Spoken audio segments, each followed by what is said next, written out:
s'appelle Laurent Costier et on va profiter de cette interlude pour apprendre un petit peu des choses historiques. Donc je vais vous demander un petit peu de vous lever si vous voulez, ce sera plus facile pour entendre. Donc nous sommes ici, place Gutenberg à Strasbourg. Alors vous voyez ici il y a la statue qui a été sculptée par David d'Angers en 1840 et on voit sur le socle de la statue, il y a sur chaque côté des petites chaînes en bas-relief qui représentent les bienfaits que l'imprimerie a apportés aux différents continents. Donc ici on a l'Afrique, de l'autre côté on a l'Europe, là c'est les Amériques et de ce côté-là c'est l'Asie. Alors évidemment on le sait, c'est Gutenberg qui a inventé l'imprimerie et des choses qu'on apprend depuis l'école. Voilà, c'est connu, Gutenberg a inventé la presse. Mais pourtant, comme régulièrement dans l'histoire, les choses sont plus complexes. Ce qu'on nous dit comme ça, c'est tout simplement simplifié. En réalité, si on veut comprendre ce qui a pu se passer avec Gutenberg, on le comprend beaucoup mieux à travers le prisme de la famille Molina. Alors la famille Molina ne vous dit certainement rien, mais je vais vous expliquer un petit peu qui c'était. Donc tout commence un tout petit peu avant 1400. C'est à la date à laquelle Johannes Gutenberg, qui ne s'appelle en vrai pas Johannes Gutenberg, mais Johannes zum Gensfleisch zum Laden zum Gutenberg. Et il est né donc aux alentours de 1400 à Mayence en Allemagne, et d'une famille assez riche. Et son père, Friele von zum Gensfleisch, il avait une domestique qui s'appelait Isabelle Molina, et qui n'était pas seulement sa domestique, c'était également sa maîtresse. Et Isabelle Molina est tombée enceinte et a accouché d'un enfant, Pedro, à peine quelques semaines avant que Johannes Gutenberg ne naisse. Et le père donc, de Johannes Gutenberg, Friele, a immédiatement décidé de renier tout ce côté avec la domestique, avec Isabelle Molina. Il a essayé de les assassiner sans succès, et Isabelle Molina et Pedro Molina ont ainsi pu fuir Mayence, se réfugier un petit peu plus loin, et donc éviter de se faire assassiner par la famille zum Gensfleisch. Alors, ce qui s'est passé, c'est que quelques années plus tard, environ 15 ans plus tard, Isabelle a eu un autre enfant qui s'appelle Blanca, et elle a élevé donc Pedro et Blanca vraiment dans la haine de la famille zum Gensfleisch. C'était inconcevable tout simplement, ça ne pouvait pas être autrement. C'était une famille qui avait failli être massacrée par les zum Gensfleisch, donc les zum Gensfleisch étaient affichés en tant qu'ennemis de la famille Molina. Et ils ont décidé de créer une sorte de plan machiavélique pour se venger. Et donc tout ça, ça nous mène aux alentours, au début de 1440. Ça fait déjà quelques années que Gutenberg s'est installé à Strasbourg pour travailler sur ses travaux sur l'imprimerie.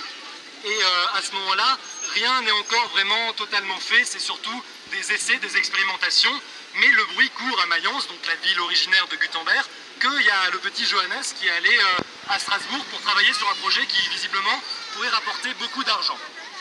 Alors Pedro est envoyé, on ne sait pas si c'est lui qui fait ça de son plein gré ou si c'est sa mère Isabelle qui lui envoie, mais Pedro est envoyé à Strasbourg et tente d'assassiner Johannes Gutenberg. Et là, comme une sorte de malédiction au sein de la famille, si on peut appeler ça une malédiction, Johannes Gutenberg évite l'assassinat de la même manière que Isabelle Molina et Pedro avaient réussi à éviter l'assassinat 40 ans plus tôt. Et donc Gutenberg, à ce moment-là, s'enfuit de Strasbourg, et entre 1444 et 1448, on n'a aucune trace de Johannes Gutenberg. Aucun historien ne sait ce qu'il a fait à ce moment-là, mais on imagine que du coup, il s'est caché, il a fui, il a eu peur pour sa vie, et ceci jusqu'en 1448, date à laquelle il retourne à Mayence. Et quand le bruit court que Johannes Gutenberg retourne à Mayence, alors les Molina vont décider de mettre un plan B à l'exécution. Alors ce qu'il faut savoir, c'est que pendant les 4 ans durant lesquels Gutenberg était parti, on ne sait pas ce qu'il a fait. Isabelle Molina, donc la mère de Pedro et Blanca, est décédée. Mais Pedro et Blanca, qui ont été élevés de cette manière-là, décident que même si leur mère n'est plus là, ils vont venger leur famille. Et c'est ainsi que donc le plan B est créé. Pour cela, c'est tout simple. Blanca, en 1448, rencontre Johannes Fust. Alors Johannes Fust, c'est un banquier, un des plus riches banquiers de Mayence à l'époque. Et elle le rencontre, elle arrive, on va dire, à flirter avec lui. Et elle devient, au bout de quelques mois, sa maîtresse.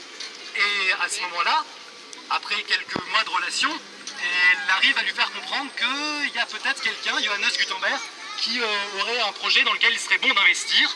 Et effectivement, Johannes Fust rencontre Gutenberg en 1450 et signe avec lui un contrat particulièrement contraignant pour Gutenberg, comme vous allez pouvoir le voir plus tard. Et donc à ce moment-là, Johannes Fust décide d'investir 800 florins, ce qui est quand même une très belle somme à l'époque, et il investira encore de nombreuses centaines de florins plus tard, mais à la base, il y avait 800 florins donc, que Johannes Fust prête plutôt à Gutenberg.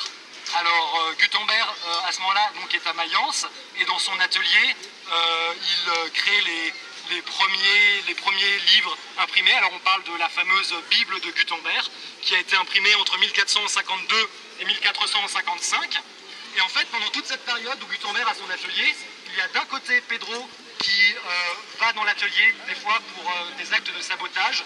Il essaye par exemple de détruire les machines, les presses d'imprimerie, ou même en 1454, il y a un incendie qui se déclare, visiblement qui a été lancé par Pedro, et qui détruit une bonne partie de l'incendie et surtout des productions de Gutenberg.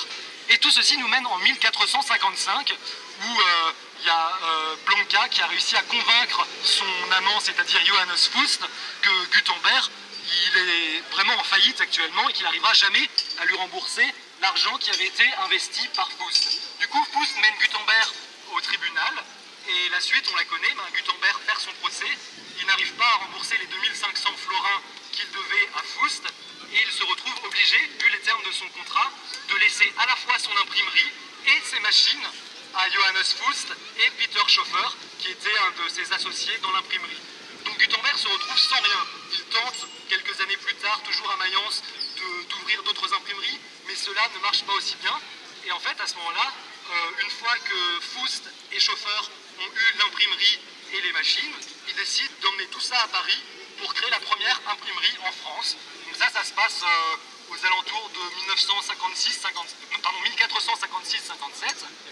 Et à ce moment-là, tout se passe plutôt bien pour la famille Molina, parce qu'on a Blanca qui est toujours la maîtresse de Johannes Fust, et Pedro qui a réussi à se faire engager en premier temps en tant qu'ouvrier dans la nouvelle imprimerie de Fust et Schoeffer à Paris.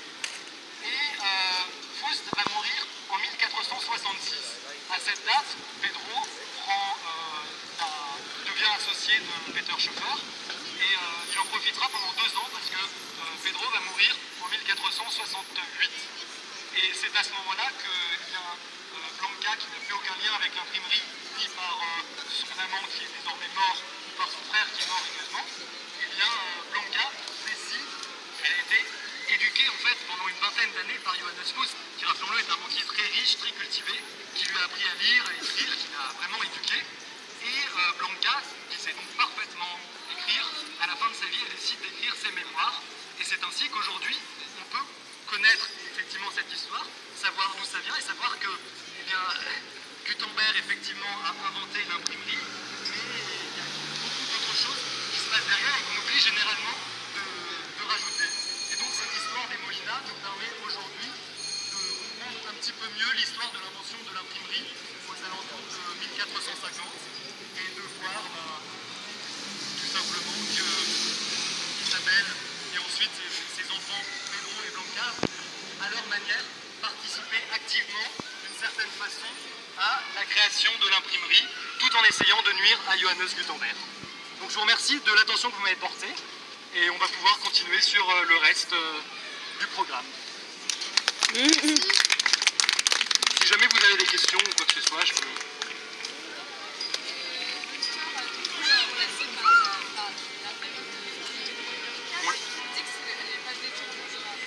On le sait parce que c'est effectivement les mémoires de Blanca qui pourraient très bien avoir menti, mais ce qui se trouve, c'est que absolument tout ce qui a été raconté dedans colle parfaitement bien à ce qui se passait historiquement. Il n'y a absolument aucun historien qui a pu remettre ça en cause, étant donné que tout ce qui a été indiqué par Blanca Molina dans ses mémoires, c'est visiblement réellement passé. Il y a eu l'incendie en 1454, le procès en 55, tout ce qui s'est passé a eu lieu, donc il n'y aurait visiblement pas à croire qu'elle aurait menti sur tous les points. Molina, c'est d'origine espagnole. C'est Isabelle Molina, c'était une descendante de réfugiés juifs espagnols qui étaient venus en Allemagne au XIVe siècle. Voilà. Je ne sais pas si vous avez d'autres questions.